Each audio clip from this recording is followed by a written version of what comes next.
Right! Bienvenue tout le monde dans le podcast aujourd'hui avec Lina Toilby, courtier immobilier dans notre équipe, l'équipe Loisel Remax Dynamique. Donc, bienvenue Lina dans le podcast d'aujourd'hui. Merci de me recevoir. Ça fait plaisir, ça fait plaisir. En fait, vous allez apprendre sur Lina, qui elle est et puis pourquoi elle est dans notre équipe et puis depuis combien de temps elle est dans le domaine. En tout cas, vous allez apprendre plein de choses sur Lina. C'est parti. Donc, est-ce que tu peux nous dire, en fait, en gros, ou prends le temps qu'il te faut pour nous expliquer qui tu es, Lina? Alors, Lina, alors premièrement, je suis d'origine algérienne. Ouais. Je suis arrivée au Canada à l'âge de 17 ans, donc avec ma sœur. Donc au début, c'était, on va dire, Lina, c'est beaucoup de travail acharné et d'indépendance surtout. Ouais. Donc, je connais vraiment la valeur vraiment du travail, qu'est-ce que ça apporte, puis vraiment se débrouiller seule à un jeune âge. Voilà, je pense que c'est quand même une de mes plus grandes forces. Je me définirais comme quelqu'un de très dynamique, littéralement. Ouais. J'ai beaucoup d'énergie. Ouais. Faut de la patience pour être autour de moi, je pense. Mais voilà, donc quand j'aime très fort. Quand je veux quelque chose, je me donne à fond.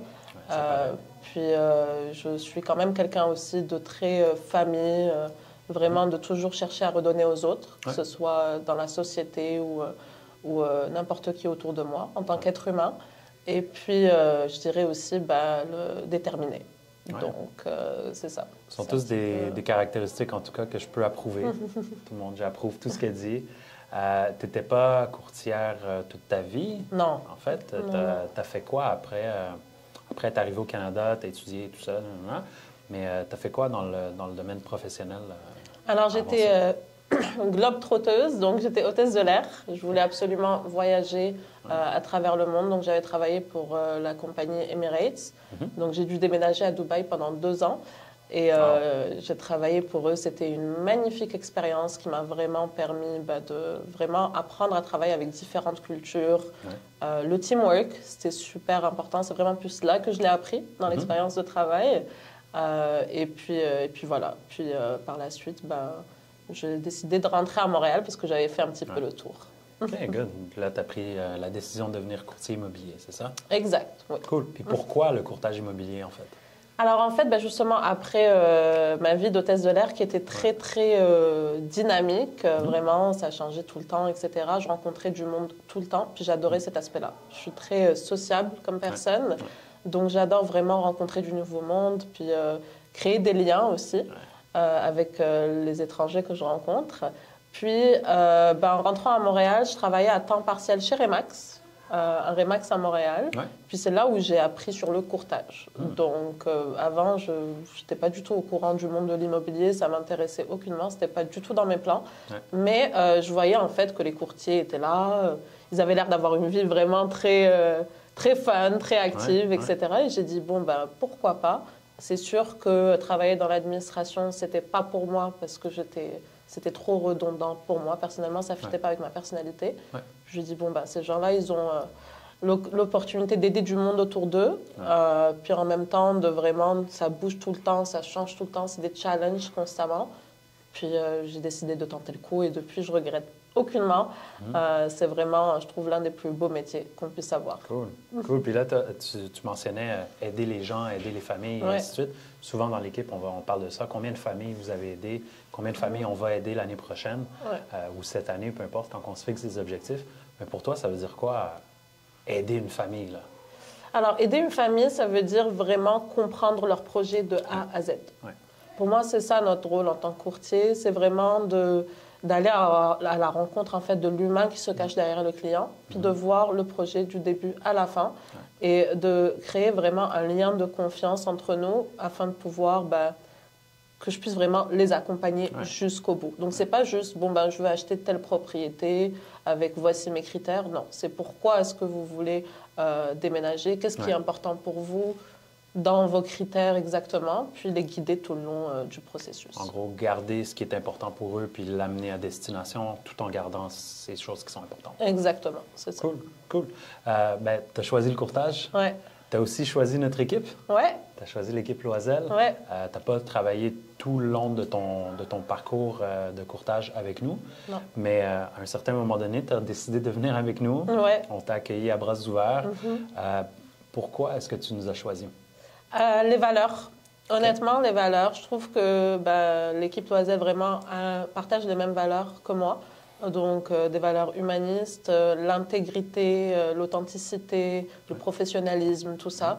Puis, c'est vraiment un petit peu comme une famille. Et c'est totalement ce que je recherchais au début. Je voulais aucunement rejoindre une équipe parce que je me sentais pas prête. Je voulais pas juste prendre d'une équipe sans avoir rien à donner. Rien à donner, oui. Mais, je me rappelle, tu me disais ça. Ouais. Au début, Mais par la suite, après avoir fait un petit peu mon expérience, avoir compris un petit peu plus le monde de l'immobilier, je me sentais plus d'attaque. Je sentais vraiment que j'avais une valeur ajoutée à apporter à l'équipe. Puis l'équipe Loisel, c'est vraiment l'équipe qui correspondait le plus aux valeurs familiales que je recherchais dans l'immobilier. Cool. Valeurs humaines. En tout cas, on est très content de t'avoir avec nous dans l'équipe. Je tiens à dire que Lina a joint cette année, mais c'est comme si ça fait 2 ou 3 ans qu'elle est avec nous déjà. On t'apprécie beaucoup. Moi aussi. Continue ton bon travail. Merci, merci. Donc, prochaine chose que j'aimerais te demander, en fait, c'est plus pour donner des trucs aux gens qui nous écoutent. Donc, il y a probablement des courtiers qui viennent de commencer, qui se posent des questions sur c'est quoi le courtage, ou peut-être même qui n'ont pas encore commencé sur le courtage immobilier. Ça ne fait pas très longtemps non plus. Ça ne fait pas 10 ans que tu as commencé dans le courtage immobilier. Donc, j'imagine que tu te rappelles de tes débuts, puis comment ça a été peut-être difficile sur certains aspects, peut-être plus facile pour d'autres parce que tu avais de la facilité. Mais quel truc est-ce que tu aurais à donner à quelqu'un, disons, qui commence dans le courtage à la journée 1 ou semaine 1, si on peut dire? S'organiser. Moi, je pense que c'est le plus important, honnêtement, et c'est quelque chose qui est difficile pour certains, comme moi, à avoir. Vraiment, je dirais, c'est l'organisation et surtout de ne pas croire, comme moi au début, que c'est un métier simplement très facile. Voici la maison, voici la cuisine, hop, hop, hop, et on encaisse. C'est pas comme ça que ça marche. Donc, c'est vraiment de se préparer, de vraiment assister à des formations, de chercher, d'avoir cette curiosité, en fait, avant même d'obtenir le permis de courtage, de vraiment essayer de voir sur YouTube, il y a des ressources incroyables pour vraiment c'est quoi le métier de courtier immobilier, les astuces, les petites choses comme ça, de s'imprégner de ça dès le départ et puis d'être déterminé. Parce que c'est vraiment pas facile comme métier, mais c'est l'un des plus beaux. Vous allez être vraiment comme... Vous n'allez pas regretter votre choix si vous aimez être au contact des gens, si vous aimez vraiment vous challenger tous les jours, mais il faut être prêt à travailler vraiment d'arrache-pied. Puis vous allez travailler plus que si vous étiez salarié. Moi, au début, c'était travailleur autonome. Je me disais, je peux travailler quand je veux, mais je fais plus d'heures que si j'étais salarié. Donc, c'est vraiment non-stop. Puis c'est important de, dès le départ, mettre des, comme on dit, boundaries claires entre le travail et la vie personnelle pour ne pas se brûler.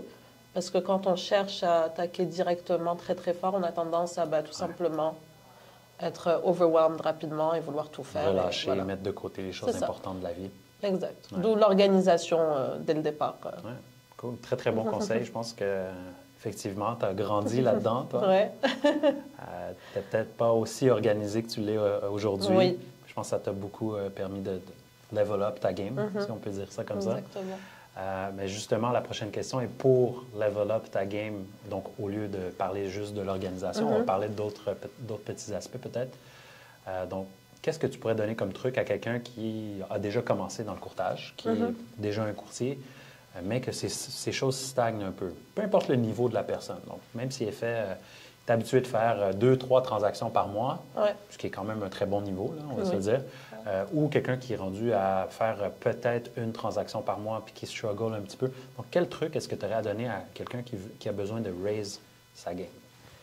Déjà, premièrement, de s'entourer vraiment de personnes qui ont le niveau que tu veux atteindre. Genre, c'est vraiment, je pense, l'un des éléments clés. Les gens avec un bon mindset, les gens qui se plaignent tout le temps à la poubelle. Les gens qui... vraiment, non, c'est-à-dire que des collègues ou quelque chose qui sont juste là tout le temps en train de se plaindre et qui vous démotivent, ça, c'est à mettre vraiment de côté parce que ça prend de l'énergie. On ne le réalise pas, mais ça prend énormément d'énergie. Il faut toujours chercher le positif autour de vous. Puis si votre énergie, elle est un petit peu plus basse, comparée à il y a quelques mois, c'est que il y a quelque chose qui a changé. Soit il y a quelqu'un qui est en train de la voler de manière Carrément. inconsciente, soit il y a quelque chose dans la vie personnelle, mais c'est vraiment de voir qu'est-ce qui a fait que t'es plus vraiment au top de ta game comme tu l'étais. Faut trouver, je pense, comme tu nous le dis très souvent dans nos coachings, le big why. C'est vraiment super important de le visualiser, de l'avoir dans le cœur tout le temps, puis de se lever tous les jours avec ça. Donc, je pense qu'aujourd'hui, il y a une multitude d'outils pour level up notre game en immobilier. C'est tellement vaste, que ce soit les réseaux sociaux, que ce soit la prospection téléphonique, que ce soit le networking, tout plein de choses. Donc, c'est vraiment choisir vraiment l'outil qui correspond le plus avec votre personnalité, puis de se donner à fond dedans 100% et être discipliné là-dessus. J'aurais pas pu le dire mieux que ça. C'est vrai. Je pense que dans les derniers mois, on a pu travailler souvent ensemble, toi et moi. Mais je me rappellerai toujours d'un de nos coachings. Je pense que tu sais exactement de quel je parle. Quand on s'est dit, bon, Lina, il faut qu'elle switch sa game. Là. Elle doit penser à comment tu vas devenir une lionne là, vraiment dans le marché. Puis je pense que tu te rappelles exactement le même moment que moi. Mais tu as su répondre à ça de manière géniale. Je pense que j'ai pas d'autre chose à dire que ça, que tu as pris ça au sérieux, tu as appliqué des choses qui ont fait que tu t'es rendu là. Si tu es là aujourd'hui avec moi, c'est que tu as réussi à te rendre dans le Club du Million, ce qui n'est pas rien dans le courtage immobilier. Puis c'est pas la première fois non plus que tu es dans le Club du Million, donc je tiens à dire félicitations. Merci, pas la dernière. Pas la dernière non plus, exact. Donc, mais en fait, là, tout ça, c'est des résultats, des choses qu'on applique, et ainsi de suite. C'est extrêmement important pour les courtiers immobiliers, j'en suis d'accord. Mais selon toi, à quoi ça sert un courtier immobilier à part ça? Parce qu'il y a une valeur en arrière d'un courtier. Il y a beaucoup de personnes qui, probablement, même toi aussi, tu pensais ça avant d'être dans le courtage. Mais même moi, dans ma tête, j'avais aucune idée de ce qu'un courtier pouvait faire, à part me montrer une maison, la cuisine, le salon. Exact, écrire une offre pour moi, que moi, je vais lui dire quoi faire, puis je vais juste signer des papiers avec lui. À quoi ça sert un courtier? Puis c'est quoi la vraie valeur ajoutée d'un courtier? Très bonne question. Moi, je trouve, en tout cas de mon expérience, de ce que j'ai appris dans mon métier, je pense qu'on joue quand même un rôle essentiel. On a une responsabilité énorme que même certains courtiers peut-être ne le réalisent pas, carrément. Donc, au-delà de dire que oui, on joue avec le plus grand investissement de la personne, que ce soit pour la vente ou pour l'achat, c'est quand même des grosses sommes qui sont en jeu, etc. C'est déjà tout le stress qui vient avec une transaction immobilière. Nous, en tant que courtier, en fait, on prend tout ça sur nous. Donc, moi, j'ai toujours à mes clients, votre rôle à vous, quand on va visiter une maison, c'est juste regarder si vous voyez couper vos légumes dans la cuisine et regarder votre télé le soir sur le divan. C'est juste ça que vous devez vous inquiéter. Tout le reste, it's on me. Donc, vraiment, tout l'aspect technique d'une propriété, tout ce qui est vraiment sécurité transactionnelle, tout ce qui est négociation. Puis, il y a aussi énormément d'émotions qui rentrent en jeu. Donc, en tant que courtier, on est vraiment l'intermédiaire entre les vendeurs et les acheteurs. Puis, c'est pour ça aussi que c'est super important d'avoir une bonne collaboration, parce que parfois même, la collaboration est difficile à obtenir parce qu'il y a beaucoup d'ego et de choses comme ça qui rentrent en jeu. Mais c'est un métier, moi, je trouve, qui nous humble, comme on dit. Il faut mettre ça de côté. On met de côté. C'est très challengeant, surtout quand on a une forte personnalité, mais c'est de toujours, en fait, on met toujours en avant les intérêts de nos clients avant tout. Puis c'est pour ça que je dis que c'est super important, le bigger picture, le projet. Le why, puis même de ceux des clients. C'est pas juste je veux vendre ma maison ou mon condo. OK, mais pour aller où? Pour faire quoi? Est-ce que vous allez plus loin que Montréal? Est-ce que vous déménagez à telle distance? Parce qu'il y a des programmes pour... C'est vraiment aller chercher le extra step, puis aller un petit peu above and beyond, puis comme dans les aider jusqu'au bout. Exact. Puis, bien sûr, tout l'aspect légal dans une transaction. Il y a plein de choses que le public ne sait pas. Puis voilà, nous, on a des assurances responsabilités pour ça professionnelles. C'est pas pour rien. donc voilà, c'est vraiment puis toute la négociation dans le background. Des fois, on se retrouve à rédiger des offres ou à répondre à des offres tard le soir, même si ce n'est pas l'idéal, mais des fois, ça peut arriver. Puis c'est des choses que nos clients ne voient pas nécessairement. Toutes les conversations qu'il y a derrière, puis tout tout le stress qu'on leur prend, vraiment, parce qu'eux, ils ont leur vie, ils ont leur travail à temps plein, puis nous, c'est ça. Donc, c'est vraiment qu'ils puissent arriver au projet en sérénité. Peut-être tranquille. Voilà, exactement. Good. Good. Effectivement, ben oui, le travail que vous faites est plus difficile que ce qu'on peut penser. Oui. Mais ça reste que je pense que tu le fais bien. Donc, continue comme ça. Dans 2-3 ans, je crois que tu vas continuer à bien le faire. Ceci dit, dans 5 à 10 ans, tu te vois où, Lina? Ah, là, question qui tue. Ouais. 5 à 10 ans. Honnêtement, j'aimerais bien tout simplement un jour pouvoir partir soit ma propre équipe ou pouvoir aider d'autres courtiers. C'est sûr que je me vois encore dans l'immobilier. Ouais. Ça, c'est certain. Donc, parce que je trouve que c'est quand même très important comme travail. C'est très gratifiant, même la formation, etc. Je ne suis pas encore rendue à cette étape-là, mais c'est sûr que ce serait un truc qui m'animerait beaucoup. Puis, bien sûr, d'être tout simplement à l'aise et bien avec moi-même et d'avoir une bien meilleure balance, justement, de vie personnelle et travail, de savoir séparer les deux pour être un esprit sain dans un corps sain. C'est bien dit, c'est bien dit. En fait, j'aimerais justement un peu aller là-dedans, si tu me permets, bien sûr. Oui, bien sûr. J'aimerais ça te demander, qu'est-ce que tu fais de différent ou qu'est-ce que tu as pu faire de différent pour essayer d'améliorer ce côté-là, justement? Le côté balance avec le travail et puis le personnel, sans rentrer dans tous les détails, mais qu'est-ce que tu as fait comme action qui a fait que tu t'es amélioré de ce côté-là? Mais honnêtement, beaucoup avec les coachings de l'équipe. Oui. Jean-Philippe et tout le monde dans l'équipe, en fait, est un exemple incroyable, un modèle incroyable pour tout ce qui est discipline en termes de santé, tout le reste, en fait. C'est vraiment très, très, très inspirant. Donc oui, activité physique que j'ai repris peu à peu, parce que je suis aucunement une sportive à la base, vraiment pas. De plus en plus, là, quand même. Pardon? De plus en plus, quand même. Oui, de plus en plus. Bon, mais honnêtement, c'est vraiment grâce à l'équipe. C'est-à-dire que ça me motive en voyant ça, toutes les Spartan Race. Je ne suis pas encore rendue à m'inscrire à la Spartan Race, mais qui sait, peut-être l'année prochaine, on verra. 2024. C'est ça, qui sait. Okay. Puis vraiment, plus me recentrer un petit peu sur moi-même. Et surtout, à moins d'urgence majeure le soir, là, de couper mon téléphone de travail. Nice. Et vraiment, de plus en plus. Des fois, j'ai des clients qui sont un petit peu plus particuliers, c'est-à-dire qu'ils ont besoin de plus d'assistance directe, mais c'est vraiment exceptionnel, dans des cas exceptionnels où je le fais pour répondre à ça. Mais sinon, j'ai appris, grâce à nos conversations et nos coachings, à vraiment plus me respecter et respecter mon temps de ce côté-là. Et puis prendre des vacances, en fait. Dès que je reviens de vacances, j'ai en tête c'est quand mes prochaines vacances. Donc, c'est ça. Il y a beaucoup de courtiers avec qui je parle pour leur parler justement de l'équipe et ainsi de suite.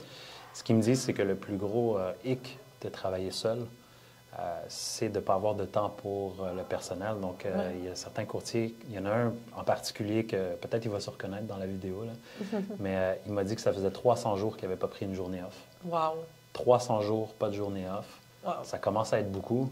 Il m'a dit, une journée off pour moi, c'est de ne pas avoir à parler d'immobilier ou de toucher à mon téléphone. Donc, oui, il y a eu des petites journées off par-ci, par-là, mais il y avait toujours son téléphone ou ses courriels pas trop loin. Puis 300 jours, c'est énorme. C'est énorme. Donc, je pense que c'est un peu ça, d'être en équipe, de s'entraider là-dedans. Exact. De s'aider à avoir des journées off, justement, puis d'être capable de pouvoir profiter de la vie. Oui, de se pousser. Et puis, c'est surtout, on ne peut pas vraiment on ne peut pas être tout le temps à 100 %. Donc, je préfère me reposer un petit peu et donner mon 100 % à mes clients plutôt que d'aller leur donner 40 % parce que je gère trop de choses en même temps. Puis, c'est ça. Tu l'as dit au début, Lina, tu es d'origine algérienne. En fait, tu es née en Algérie, tu es venue ici au Québec à 17 ans, comme tu as dit tout à l'heure. Selon toi, la différence entre les deux, en Algérie et au Canada, en termes d'immobilier, il y en a énormément, j'imagine. Étant marocain, je le sais aussi. Énormément. Mais bon, allons-y avec les similitudes, peut-être. Quelles similitudes est-ce que tu verrais au niveau de l'immobilier algérien versus l'immobilier canadien? Tout le monde veut le meilleur prix possible. que ce soit acheteur ou vendeur, des deux côtés. Ouais. Donc, ça, c'est sûr. C'est super important d'être excellent en négociation. Ouais. Ça, c'est sûr. Good. Puis, Bon sujet, la négociation, c'est très important. Ouais. Ouais. Non, c'est un craft qu'il faut vraiment master à tous les nouveaux courtiers. Ouais. Vraiment, prenez le temps de pratiquer ça, d'écouter des vidéos là-dessus ou de suivre des formations carrément parce que c'est l'un des éléments clés que les clients recherchent. Ouais, Donc oui, puis la même chose, je dirais, parce que d'un point de vue technique et transactionnel, ça n'a rien à voir. C'est-à-dire que c'est aucunement les mêmes régulations ou autres. Ouais. Donc c'est vraiment plus, tout le monde cherche la même chose, le meilleur prix, les meilleures conditions, que ce soit côté acheteur ou vendeur. Ouais. Puis tout le monde a un projet derrière de vie et ça a la même importance. C'est juste que c'est les méthodes qui diffèrent. Cool. Tout récemment, il y a quelques heures, je pense que je regardais une vidéo sur les réseaux sociaux qui me rappelait que le Maroc était à la Coupe du Monde l'année passée. Aujourd'hui, le premier match contre la Croatie. C'est fou. Puis bon, comme tu sais, j'étais là-bas avec JP, Vince, dans l'équipe et tout ça. Mais qu'est-ce que tu pourrais dire, toi, aux citoyens canadiens, mais qui sont d'origine algérienne, pour reach out à toi? Est-ce qu'il pourrait avoir bénéfice à te reach out? Pourquoi il ferait affaire avec Lina au lieu de... Parce que des fois, très souvent, je pense que quand on travaille avec notre propre communauté, on est tous Canadiens, etc., mais c'est un petit peu comme travailler avec la famille. Je pense. C'est un petit peu comme ça. Donc, on se sent à l'aise. J'ai quand même eu beaucoup de clients de ma communauté, même du Maghreb en général, marocains, tunisiens, etc., etc. Des fois, même le fait d'expliquer un petit peu en arabe, ça aide. Puis, on se sent à l'aise. On sait déjà que comme on va vraiment être là pour donner le 100%, etc. Il y a comme un lien de confiance qui est un petit peu établi de base. Et puis, on sait tous dans notre communauté à quel point on est tous travaillants de manière acharnée quand on veut quelque chose. Donc, c'est ça. Donc, si jamais vous avez besoin d'aide pour quoi que ce soit pour vendre une propriété, acheter, investir ou n'importe quoi, vous pouvez me contacter sur mon numéro de téléphone ou alors sur les réseaux sociaux. Lina, _Toilebi, c'est mon Instagram. Je suis quand même très active dessus. Puis, je poste souvent des propriétés qu'on a sur le marché, etc. Cool. Et puis, si tu avais à leur parler en arabe, tu leur dirais quoi? La question est venue. La question qui tue. 1, 2, 3, vive à l'Algérie. C'est ça que je leur dirais. Je rigole. Je leur dirais, écoutez, marhaba bikoum. Inch'Allah, je pourrais vous aider vraiment le projet Takoum et ça me fera super plaisir. Cool. Parfait. Merci beaucoup, Lina, d'avoir participé aujourd'hui au podcast. Merci à toi, Sam. J'espère que tu vas pouvoir continuer avec nous pendant plusieurs années. On t'apprécie beaucoup. L'équipe t'apprécie, JP t'apprécie. Vraiment, tout le monde à qui je parle de Lina me dit que des bons commentaires. Donc, mais c'est réciproque. On continue. C'est une belle équipe familiale. Merci beaucoup. On continue ensemble. Merci, Lina. Ciao.